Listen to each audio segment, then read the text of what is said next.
বিশেষ কোন ঘটনার প্রেক্ষিতে নাজিল করেছেন। যেই ঘটনার প্রেক্ষিতে আয়াত নাজিল হয়েছে ওই আয়াতগুলোর ওই ঘটনাকে শানে নুজুল বলা হয়। ওই আয়াতগুলোর শানে নুজুল ওই ঘটনাকে বলা হয়।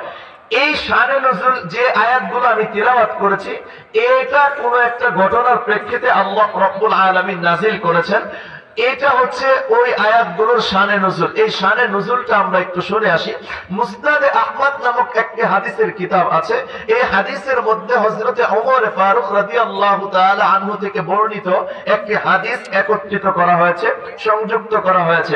সেখানে হযরতে ওমর ফারুক রাদিয়াল্লাহু তাআলা আনহু এই কথা বলেন যে একদা নবীজি সাল্লাল্লাহু আলাইহি ওয়াসাল্লামের উপর ওহী নাজিলের বিশেষ ধরন আমরা পরিলক্ষিত করলাম। আমরা দেখলাম যে এখন ওহী নাজিল হচ্ছে। আপনারা জানেন যে ওহী নাজিলের অনেকগুলো ধরন আছে, অনেকভাবে নবীজির উপর ওহী নাজিল হয়েছে। এর মধ্যে থেকে একটা অন্যতম ধরন হলো নবীজির কাছে স্বপ্ন যুগে ওহী আসতো। এটাও সত্য ওহী। অনেক সময় নবীজি সাল্লাল্লাহু আলাইহি ওয়াসাল্লামের উপর হযরতে জিবরাইল আমিন আলাইহিস সালাতু ওয়াস সালাম তার স্ব-আকৃতিতে ওহী নিয়ে এসেছেন। আবার ওহী নাজিলের আরেকটি ধরন হলো হযরতে জিবরাইল আমিন আলাইহিস সালাতু ওয়াস সালাম মানুষের সুরতে ওহী নিয়ে আসতেন। আর যখন মানুষের সুরতে ওহী নিয়ে আসতেন অধিকাংশ সময় হযরতে দেহিয়াতুল কলবি রাদিয়াল্লাহু তাআলা আনহুর সুরতে আসতেন। আবার ওহী নাজিলের আরেকটা ধরন হলো আল্লাহ রাব্বুল আলামিন সরাসরি নবীজি সাল্লাল্লাহু আলাইহি ওয়াসাল্লামের উপর ওহী নাজিল করেছেন, তা মেরাজের রজনীতে।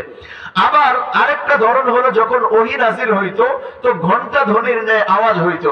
নবীজি বলেন এইভাবে ওহী নাজিল হওয়াটা আমার উপর এতটাই কঠিন ছিল যে আমার কাছে মনে হইতো যে আমার রূহটা বের হয়ে চলে যাবে, এত কষ্ট হইতো। ওহী নাজিলের আরেকটা ধরন হইল যখন ওহী নাজিল হইতো তো মৌমাছির গুঞ্জরণের ন্যায় আওয়াজ হইতো। তো হযরতে ওমর ফারুক রাদিয়াল্লাহু তাআলা আনহু বলেন যখন ওহী নাজিল হইতেছিল তো মৌমাছির একটা আওয়াজ আছে। আপনারা যখন মৌমাছির বাসার নিকটবর্তী যাবেন তো দেখবেন বাসার নিকটে একটা গুঞ্জরণের আওয়াজ পাওয়া যায়, ওইরকম আওয়াজ হইতেছিল। আমরা ভাবলাম যে নবীজির উপর এখন ওহী নাজিল হইতেছিল, সুতরাং আমরা সদ্যপ্রাপ্ত নবীজি যে ওহী প্রাপ্ত হয়েছেন এই ওহী শোনার জন্য আমরা নবীজির পাশে বসে গেলাম।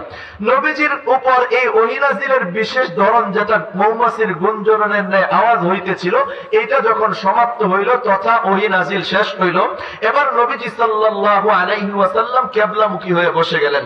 নবীজি সাল্লাল্লাহু আলাইহি ওয়াসাল্লাম কিবলামুখী হয়ে বসে দোয়া করলেন হাত উঠিয়ে, আল্লাহুম্মা জিদনা ওয়া লা তানকুসনা ওয়া আকরিমনা ওয়া লা তুহিন্না ওয়া আ'তিনা ওয়া লা তাহরিমনা ওয়া আতিরনা ওয়া লা তু'তির আলাইনা।